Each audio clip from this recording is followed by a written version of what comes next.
अस्सलाम वालेकुम गाइस, मैं हूं आपकी खिदमत में प्रकाश रूपचंद और आप देख रहे हैं library and information science by Prakash Roopchand.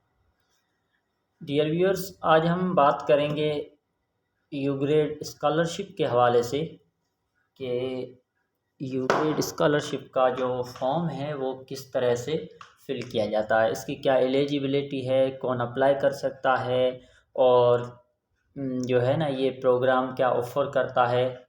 तो ये सारी डिटेल आपको जो है ना वो एडवर्टाइजमेंट में मिल जाएंगी।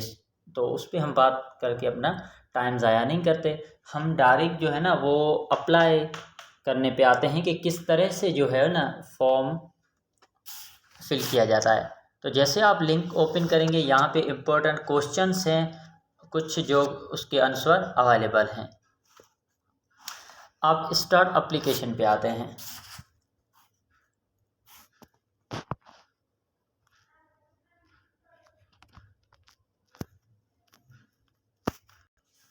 अब जैसे एप्लीकेशन को स्टार्ट करेंगे तो ये एडवर्टाइजमेंट, उसके बाद ये कंटिन्यू का ऑप्शन आएगा, इस पर आपने क्लिक करना है और थोड़ी सी लोडिंग के बाद जो है ना ये फॉर्म ओपन हो गया है। अब जिसने पहले से अकाउंट बनाया हुआ है वो डायरेक्ट अपनी ईमेल और पासवर्ड लगा के जो है ना वो लॉगिन कर लें, और जिनने भी पासवर्ड नहीं लगाया या इसको लॉगिन नहीं किया है वो सबसे पहले जो है ना वो स्टार्ट अ न्यू एप्लीकेशन पे जाए। उसके बाद एक ईमेल रिसीव होगी ईमेल एड्रेस में। अगर आपको ईमेल एड्रेस में फ़ौरन ईमेल रिसीव नहीं होती तो आप स्पैम या ट्रैश जो है ना वो अपना चेक करते रहें ईमेल का। तकरीबन 10 मिनट तक जो है ना ईमेल रिसीव हो जाएगी, फिर वहाँ से आप लॉगिन कर सकते हैं। तो मैंने ऑलरेडी अकाउंट बनाया हुआ है तो मैं डायरेक्टली यहाँ पे जो है ना वो लॉगिन करता हूँ। जैसे एप्लीकेशन को लॉगिन करेंगे तो मेरी यहाँ पे एप्लीकेशन जो है वो ऑलमोस्ट 71% कंप्लीट है। जैसे जो जो पोर्शन आप कंप्लीट करते जाएंगे तो वहाँ पे जो है ना वो राइट का ऑप्शन आता जाएगा, और जो पार्ट रिमेनिंग होंगे उसके लिए जो है ना ये ब्लैंक पड़ा होगा। तो सबसे पहले आप कोई भी पोर्शन फिल कर सकते हैं। मैंने पहला पोर्शन पे अगर हम आएँ तो उसमें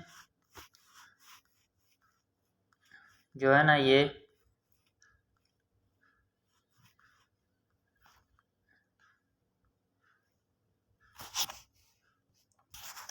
अब देखिए यहाँ पे टाइटल मिस्टर मिसेस जो भी है वो आप देंगे, first name, middle name, last name. कुछ स्टूडेंट ऐसे होते हैं जिनका जो है ना वो मिडल नेम नहीं होता और फर्स्ट और लास्ट नेम होते हैं, जैसे मोहम्मद अकरम, तो मोहम्मद फर्स्ट नेम और अकरम लास्ट नेम, तो मिडल नेम रिक्वायर्ड भी नहीं है।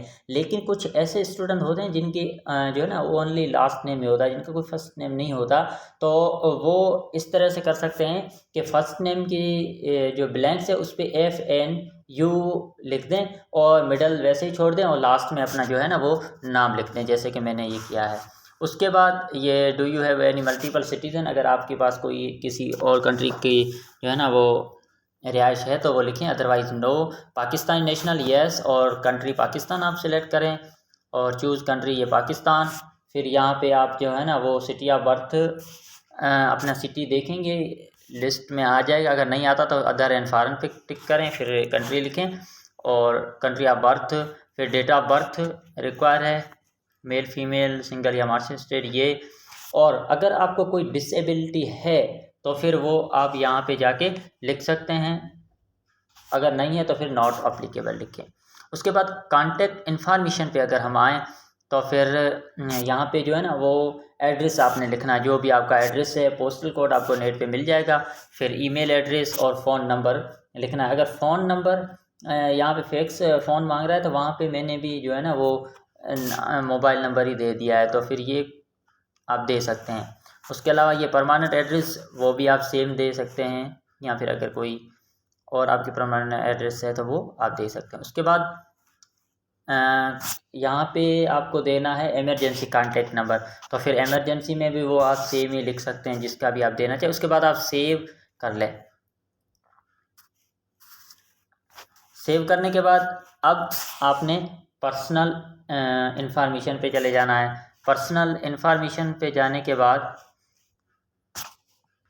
एकेडमिक इंफॉर्मेशन पे यहाँ पे जो है ना वो अपनी डिग्री कोई भी है वो आप यहाँ पे मेंशन कर सकते हैं। जैसे कि बैचलर आप कर रहे हैं किसी भी फील्ड में, तो वो यहाँ पे आप मेंशन कर सकते हैं। उसके अलावा जो है ना, ये टोफेल की टेस्ट अगर आपने दी है तो फिर उसके स्कोर लिख सकते हैं, लेकिन ये ऑप्शनल है।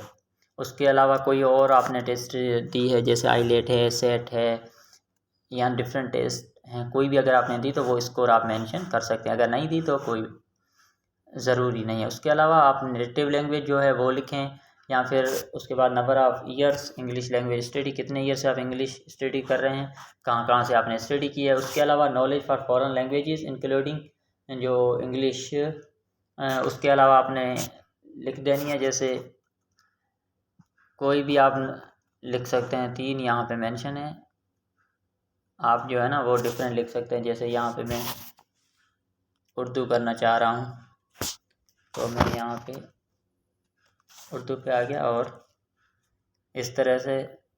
उसके अलावा यहाँ पे मैं सिंधी कर देता हूँ।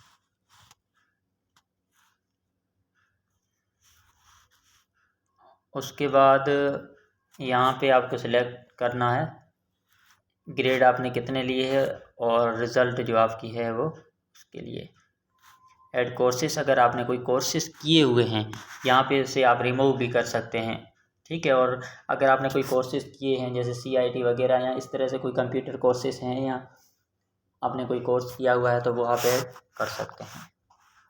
उसके बाद आप ये चीज़ इम्पोर्टेंट होती है कि आप किस फील्ड में स्टडी कर रहे हैं। अगर हम लाइब्रेरी साइंस की बात करें तो लाइब्रेरी साइंस मौजूद है, तो USA में आपके अगर सिलेक्शन हो जाती है तो उसके बाद आप कौन सी फील्ड स्टडी करना चाहेंगे। ऑब्वियसली आप जो फील्ड अभी स्टडी कर रहे हैं उससे मोस्ट रिलेटेड जो है ना वो आपने सेलेक्ट करनी है। अगर लाइब्रेरी साइंस में आप स्टडी कर रहे हैं तो फिर आपने लाइब्रेरी साइंस ही सिलेक्ट करनी है जो कि वहाँ पे मौजूद है।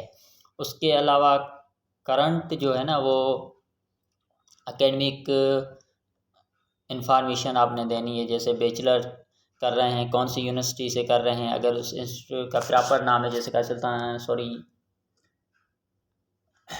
यूनिवर्सिटी ऑफ सिंध का अलामा है, काजी कैंपस है ये, तो फिर इस तरह से आप कर सकते हैं। और GPA आपका कितना है, कितने में से अगर आप परसेंटेज देते हैं तो फिर आपकी परसेंटेज जो भी आई है वो आउट ऑफ 100 आप करेंगे। यहाँ पे देखें, अगर परसेंटेज करेंगे तो आउट ऑफ 100, लेकिन मैंने GPA लिखा है CGPA, तो फिर मैंने जो है ना 4 सेलेक्ट किया है। एड्रेस आप लिखें और पोस्टल कोड वगैरह ये लिखें। लास्ट एकेडमिक इंस्टीट्यूशन, अगर आप बैचलर कर रहे हैं तो आप इंटरमीडिएट का यहाँ पे मेंशन कर सकते हैं। उसके बाद passing present course year second year में है, सेमेस्टर आप 4th पढ़ रहे हैं। लाइब्रेरी साइंस के स्टूडेंट आप ऑब्वियसली 4 ही लिखेंगे, क्योंकि ये स्कॉलरशिप तकरीबन जो है ना वो नेक्स्ट ईयर तक इसका फाइनलाइज होगा, तो तब तक हम ये सेमेस्टर पढ़ चुके होंगे। और अगर इंशाल्लाह हमारी एडमिशन हो जाती है तो हमें, अगर 4 सेलेक्ट किया हुआ है तो 5 से जो है ना वो सेमेस्टर हमें पढ़ाएंगे। और उसके अलावा एक्सपेक्टेड डेट की आपकी डिग्री कब तक जो है ना वो फिल होगी, तो वो अगर आप फर्स्ट फॉर्म फिल करेंगे उसमें ऑटोमेटिकली ये हो जाएगा, और हमारी जो है ना वो अप्रैल तक होगी library information site 2K21 batch की। उसके बाद आप नेक्स्ट करते हैं।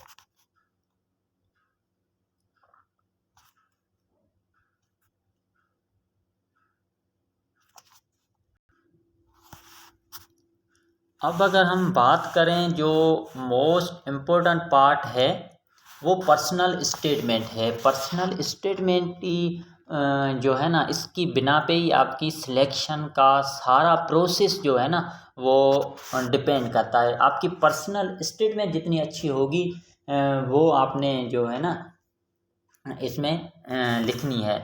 अब इसमें कुछ क्वेश्चन है कि your interest and personality, your academic objects, your goal related to your field of study and personal development, the reason why you wish to pursue them in USA and how it relates to your interest and future object. अब ये चीज़ portion जो है ना ये आपने बड़े ध्यान से करना है, और जितना हो सके उतना बेस्ट करना है। और 200 to 250 के दरमियान में, या जो है ना मैक्सिमम आपने 250 वर्ड्स रखने हैं। अब देखें, आपने MS वर्ड पे जाके वहाँ पे पर्सनल स्टेटमेंट लिख के वहाँ पे काउंट करने हैं, क्योंकि अगर आप पर्सनल स्टेटमेंट लिख रहे हैं उसमें अगर 10 या एक वर्ड भी एक्सीड कर जाता है, यहाँ पे आप करेंगे तो ये ऑटोमेटिकली क्या हो जाएगा, डिलीट हो जाएगा। आपको पता भी नहीं चलेगा, आपने को लगेगा कि भाई मैंने तो 300 वर्ड का लिख दिया और ये कंप्लीट हो गया। ऐसा ना हो कि आपका कोई सेंटेंस बीच में रह जाए और वर्ड्स जो है ना ये ऑटोमेटिकली यहाँ से डिलीट हो जाएंगे। तो इस तरह से आप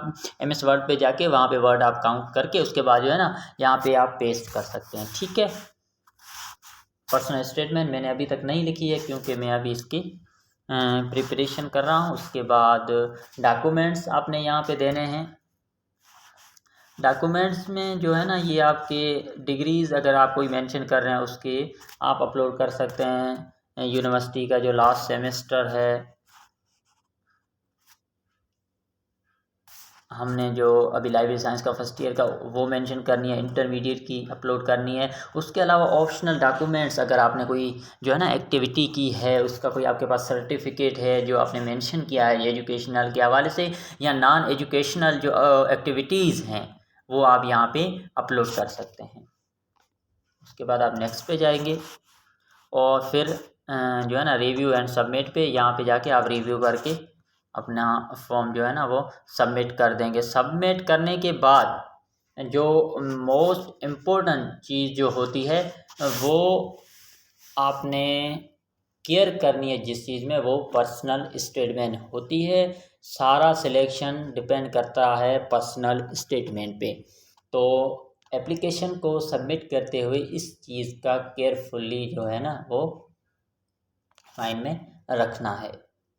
आई होप कि आपको ये वीडियो पसंद आई है और इससे रिलेटेड अगर आपका कोई भी क्वेश्चन है तो आप कमेंट करके पूछ सकते हैं। अल्लाह हाफिज़, दुआ में याद रखिएगा।